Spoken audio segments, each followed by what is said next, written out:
You can look that up and see right away. And so what this has meant for us is that we're able to build relationships much more quickly with people. People we meet once or twice, sit next to on a plane, meet at a developer garage like this, we're able to learn so much about them and decide right away whether this is a potential friend, dating partner, business partner, so on and so forth. We have a lot more to work with. And we're able to build that rapport online. What it also means, though, as I'm sure all of you know, is that all of this information is now available to marketers and to advertisers. Everything that people share about themselves on their profile is used and usable by marketers in a non-personally identifiable way to target their messages and their ads. So if you develop Christian books and movies, well, you're not going to show ads to people who are Muslim or Buddhist or atheist. You're going to want to target your Christian music to people who say that they're Christian, like this person. If you sell golf clubs, well, why show ads for golf to someone like me who's never golfed and doesn't really have an interest? You might want to target, say, men between the ages of 30 and 65. Or better yet, someone who just comes out and says that they enjoy golfing.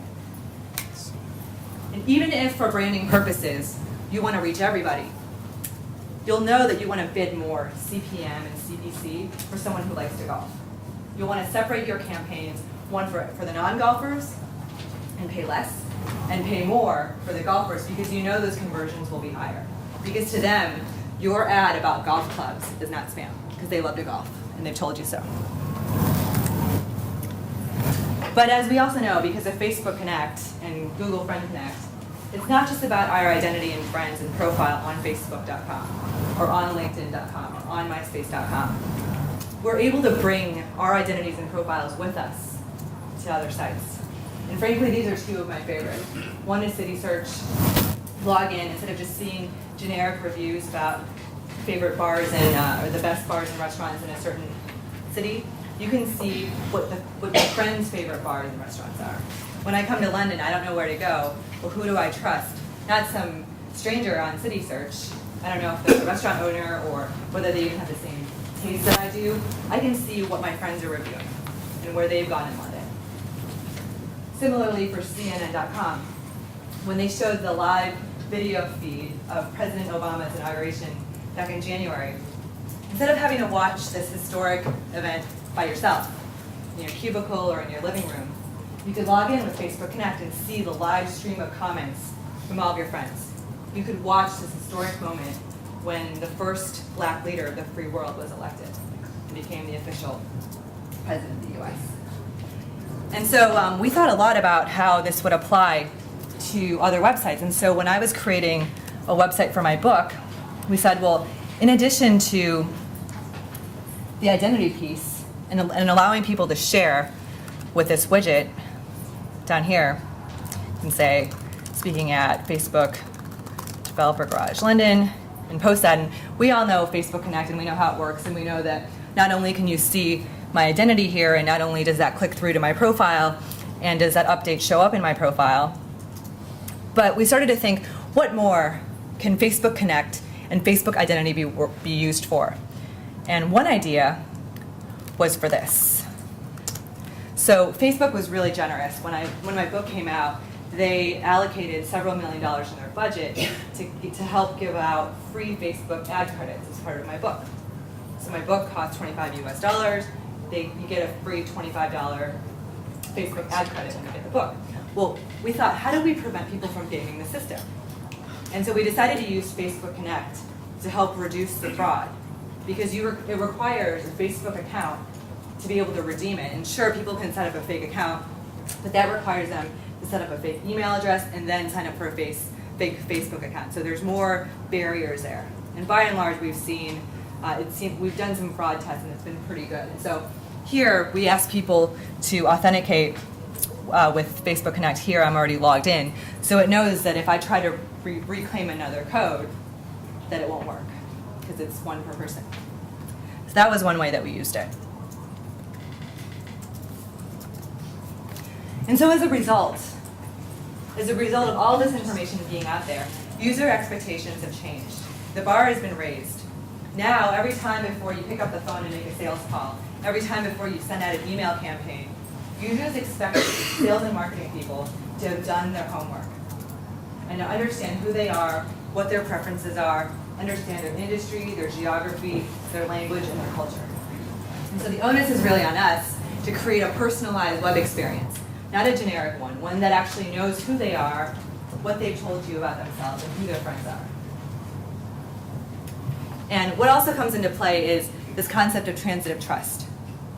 Transitive trust is like, if I want to reach Josh, but I don't know how, I could do a quick search on Facebook or LinkedIn and see if we have any mutual friends.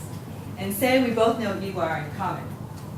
Well, now because Igor knows and trusts me, and Josh knows and trusts Igor, Josh is more likely to transitively trust me. He's probably not going to trust me as much as he trusts Igor because they might go way back, but I don't need him to. Whether I'm recruiting him, whether I'm trying to get him to buy my book, whether I'm trying to sell him something or get him to just answer the phone, I just need to get my foot in the door. And hopefully my product or service or personality or whatever can do the rest. Transitive trust is not a new concept. It's been the basis of human decision making since the dawn of civilization. But what the Facebook era does for transitive trust is it brings new transparency and efficiency. Because in the past, it would have been really difficult for me to discover who we knew in common. And now it's just a quick search. Even easier because they improved search. Now you can just click on people and be able to discover that. And as a salesperson, as a marketer, you want that trusted recommendation and referral from a friend or a colleague. The other social norm is around these new modes of communication that Facebook invented. We saw in that video, what's a Facebook poke? What's really a Facebook message? What does a wall post mean? What is Twitter? Well, the point is these modes of communication are more casual than anything we've ever had. The cost of staying in touch has gone down, so we stay in touch with more people. It's like when we went from in-person meetings to phone calls, and phone calls to email. Each time, the cost of staying in touch went down, and so our networks grew. We're seeing that exponential communication evolution again. And what does that mean? Well, it doesn't really affect our inner circle, because as it turns out, psychology researchers have shown that we might have an inherent capacity for the number of close relationships we can have. Friends and family, best friends, people that we grew up with. But it's actually people on the fringe where this matters. It's your weak ties. People that you know from events like this, people that you used to know, who used to go to elementary school with you, people that you only met once or twice. That's where it matters. And because we now all have the capacity to maintain more of these relationships, we can do more with them. Business research has shown since the 1970s that social capital is actually maximized, not in your inner circle, but at the fringe. Because most often you're not closing deals and hiring your parents and your brothers and sisters and your best friends. It's these weak ties where it matters. And so because we now have Facebook as our new personal CRM system, we can all be more efficient at managing these relationships and expand our pool, whether it's hiring, looking for jobs, looking for potential clients and customers, so on and so forth. And so it's pretty exciting. And if you think about it at an extreme, it's also very fascinating thought experiment. So as part of my book, I interviewed a lot of really young people, including my friend's son, Tommy, who's 14 now, was 13 last year when he signed up for Facebook. That's the minimum age you have to be on Facebook. And he proceeded to add everyone he's ever met. So all of his family members, summer camp, school, Little League baseball, football team, you name it. They became his friends. I think he has several hundred friends on there. And you just think, Tommy, over his lifetime, he's 14 now, in 30 years, he'll be 44. How many Facebook friends will he accumulate? And will that erode society's definition of a friend? Or does it mean that Tommy just has a really great Rolodex?